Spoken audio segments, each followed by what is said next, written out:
কিছুই মনে রাখা হবে, সবকিছুর জবাব দেওয়া হবে। আন্দোলনকারী শিক্ষার্থীদের এভাবেই 5 মিনিটে ফু দিয়ে উড়িয়ে দেওয়ার হুমকি দিয়েছিলেন ছাত্রলীগ সভাপতি সাদ্দাম হোসেন। এমনকি আন্দোলনকারীদের সীমা লঙ্ঘনকারী আখ্যা দিয়ে তাদের এক হাত দেখে নেবে বলেও হুমকি দেন। এখানেই থেমে থাকেননি সাদ্দাম, এক প্রকার হুঙ্কার দিয়ে বলেছিলেন আন্দোলন যাবে, আন্দোলন আসবে, বাংলাদেশ ছাত্রলীগ থাকবে। আন্দোলন যাবে, আন্দোলন আসবে, বাংলাদেশ ছাত্রলীগ থাকবে।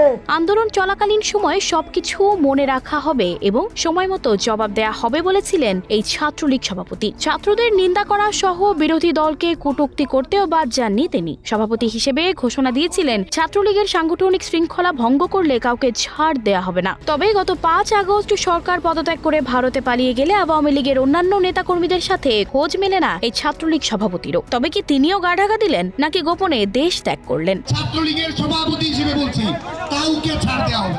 এদিকে ছাত্রলীগ সাধারণ সম্পাদক শেখ ওয়ালি আসিফ ইনান কোটা আন্দোলন চলাকালে ডোর টু ডোর কর্মসূচি ঘোষণা দিয়েছিলেন। তিনি বলেছিলেন বিশ্ববিদ্যালয় শিক্ষার্থীদের কাছে গিয়ে সঠিক বার্তা পৌঁছে দেবেন, কোটা আন্দোলনের যৌক্তিক ও বাস্তবসম্মত সমাধানের লক্ষ্যে উদ্যোগ নেবেন বলেও জানিয়েছিলেন। এছাড়া কেউ যেন ঘোলা পানিতে মাছ শিকার না করতে পারে সে লক্ষ্যেও সচেষ্ট আছেন বলে জানান ইনান। তবে এত প্রতিশ্রুতির পরও ইনান নিজেই কি হারিয়ে গেলেন ঘোলা পানিতে?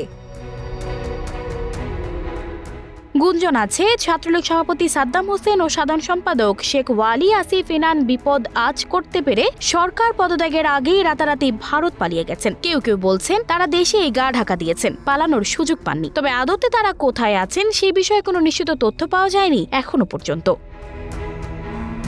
ডেস্ক রিপোর্ট, প্রবাস খবর। সুস্পষ্ট হয়ে বলছি, ছাত্রলীগের সাংগঠনিক শৃঙ্খলা ভঙ্গ করলে যেই হোক কাউকে ছাড় দেওয়া হবে না।